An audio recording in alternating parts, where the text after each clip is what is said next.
এশিয়ার ভূ রাজনৈতিক মানচিত্র দ্রুত বদলাচ্ছে। এই পরিবর্তনের কেন্দ্রে এখন এক নাম, ভারত।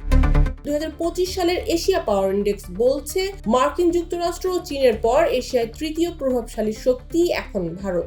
কিন্তু প্রশ্ন হলো, কিভাবে এই অবস্থানে পৌঁছালো নয়াদিল্লি?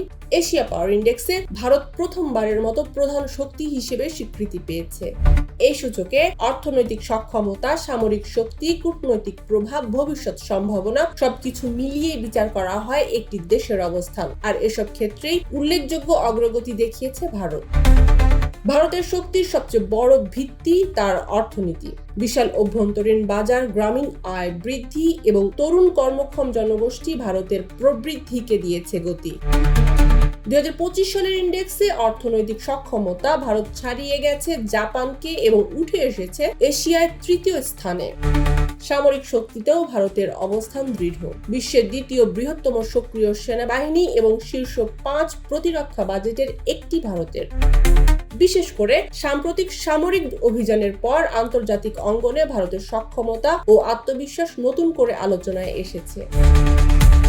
এর প্রভাব পড়েছে এশিয়া পাওয়ার ইন্ডেক্সের সামরিক সূচকেও। কূটনীতির মঞ্চেও ভারত এখন আগের চেয়ে অনেক বেশি সক্রিয়। কোয়াডের মতো জোটে নেতৃত্বমূলক ভূমিকা, পাশাপাশি যুক্তরাষ্ট্র, জাপান ও অস্ট্রেলিয়ার সঙ্গে নিরাপত্তা সহযোগিতা, সব মিলিয়ে ভারতের কূটনৈতিক প্রভাব বেড়েছে উল্লেখযোগ্যভাবে। এই সূচকে ভারত ছাড়িয়ে গেছে জাপান ও রাশিয়ার মতো দেশকেও। এই উত্থানের পেছনে গুরুত্বপূর্ণ ভূমিকা রেখেছেন ভারতের প্রধানমন্ত্রী নরেন্দ্র মোদী। তার নেতৃত্বে ভারত গ্রহণ করেছে এক ধরনের কৌশলগত ভারসাম্যপূর্ণ নীতি, যেখানে কোনো একক পক্ষের উপর সম্পূর্ণভাবে নির্ভর না করে রাষ্ট্রের নিজস্ব স্বার্থকে সর্বাগ্রে গুরুত্ব দেওয়া হয়েছে।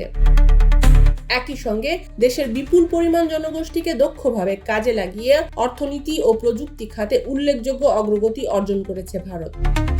তবে সব ক্ষেত্রেই ভারত এগিয়ে এমনটা নয়। প্রতিরক্ষা জোট ও আঞ্চলিক বাণিজ্য সংহতকরণে এখনো পিছিয়ে রয়েছে নয়াদিল্লি। বিশেষ করে RCEP থেকে সরে দাঁড়ানোর সিদ্ধান্ত আঞ্চলিক বাণিজ্যে ভারতের প্রভাব সীমিত করেছে। আর সবচেয়ে বড় চ্যালেঞ্জ চীন। অর্থনীতি ও সামরিক শক্তিতে বেইজিং এখনো ভারতের অনেকটাই সামনে।